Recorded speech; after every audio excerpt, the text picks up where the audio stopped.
Hi, welcome back to my channel. I'm going to be continuing my review series. I guess my channel is going to be focusing more on some book reviews and stuff like that in the future, so that's going to be fun. I might do some gaming as well, but I'm not sure. So let's get right into it. So this is another book that I got from Audible free. During the quarantine they did give a lot more free books. So this book is named Andrea Vernon and Corporation for UltraHuman Protection, which is a pretty cool name. And the book is written by Alexander C. Kane, another author I haven't read before. Yeah, I got it as Audible original, since I use Audible monthly.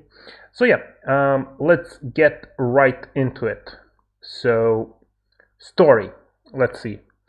The story is Andrea Vernon is basically a 20-something aimless young woman who doesn't really have a goal in life, so she works a temporary job and then quits and goes on trips to Europe and whatever. So that's kind of her character. And one day she literally gets kidnapped. She applies for a job and she gets kidnapped to an interview, which is kind of weird. And basically, she's literally handed the job of administrative assistant to a very powerful executive in a powerful superhero corporation, and that's why the name of the book is Corporation for UltraHuman Protection, and that's the initials CUP. That's the name of the company, CUP. But the problem is, for this character, she's not allowed to ask any questions. So that's kind of a weird thing. I guess it's a quirk of the book. She can't ask any questions at all. Nobody. So that's kind of like a, I don't know what the point was of that, but that leads to some interesting things happening to her later. The corporation in question so the name of it is CUP, is one of the many corporations, companies that employ superheroes, and they have contracts with local governments to protect a state, to protect a county from supervillains, basically. So in this world, superheroes and supervillains exist, and that's kind of what's going on. Private companies are basically employing superheroes, and superheroes patrol the areas and protect people from villains and stuff like that.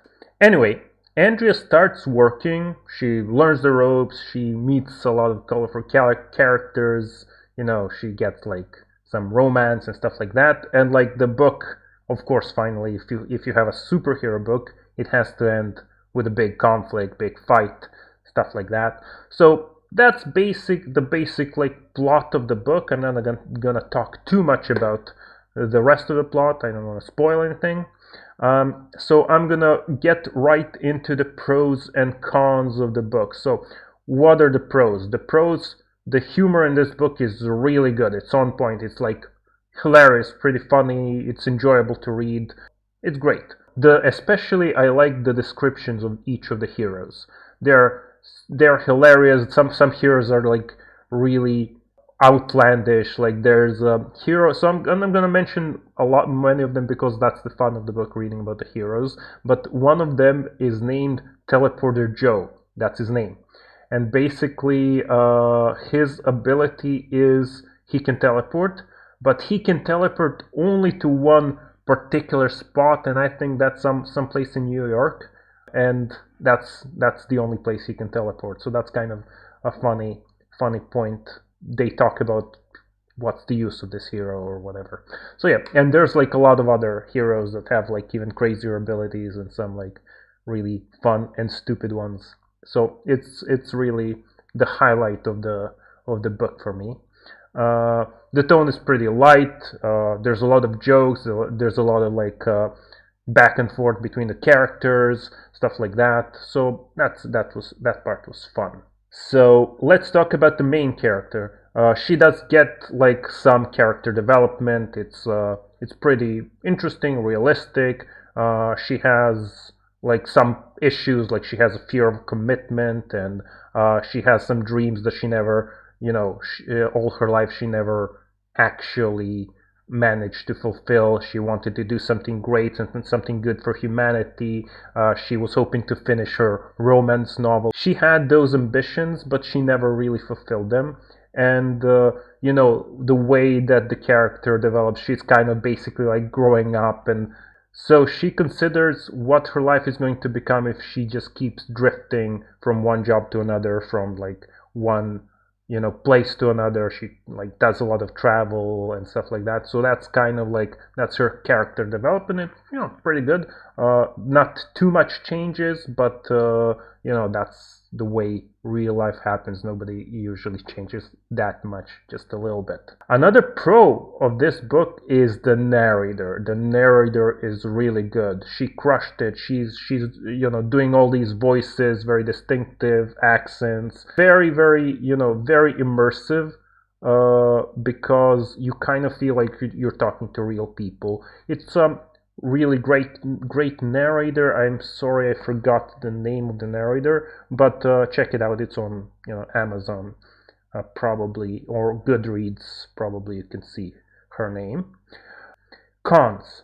So this book kind of feels a little aimless and meandering. Like for the first third of the book, you don't know where this thing is going. Like Andrea just keeps showing up to work and like trying to figure out her daily schedule or whatever else.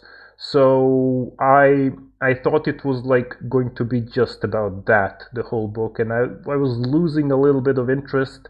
So don't stop reading. If it gets a little bit monotone for a while, don't stop reading. Keep reading, because it's going to get better and better, especially when the egg arrives and then things start ramping up.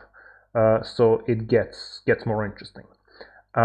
Another, like, my biggest gripe with this book and my biggest problem, and I noticed a lot of other people in, not a lot, but a few other people in comments on Goodreads reviews, I've checked out a few of them, mentioned, and I agree with them, is this book seems to be pretty one-sided when it comes to like one of the issues raised by one of the characters. So basically in the book you have Andrea, the main character, and she has a brother who is actually a state senator.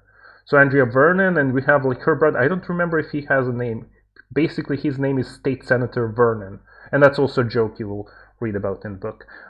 So her brother is a state senator, and he is kind of skeptical about private interest groups being able to control some of the planet's most powerful assets. So they're basically those companies that are gaining incredible military power and have probably surpassed the government in this like power.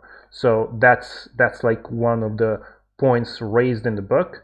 And basically he also mentions abuses of power by corporations, and it's kind of true. We do see a few instances of like superheroes or the corporation kind of abusing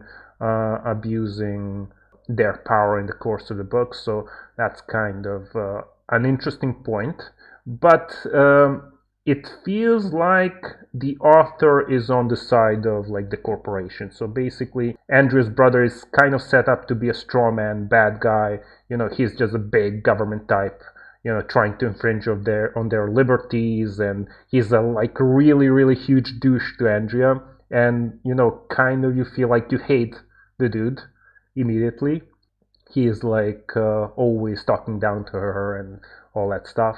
So basically I think it's a little bit one-sided. I don't know if the author Alexander C. Kane intended it to be on the side of cop and on the side of private interests, but it does kind of parallel real world issues with military industrial complex, private prisons, those types of debates.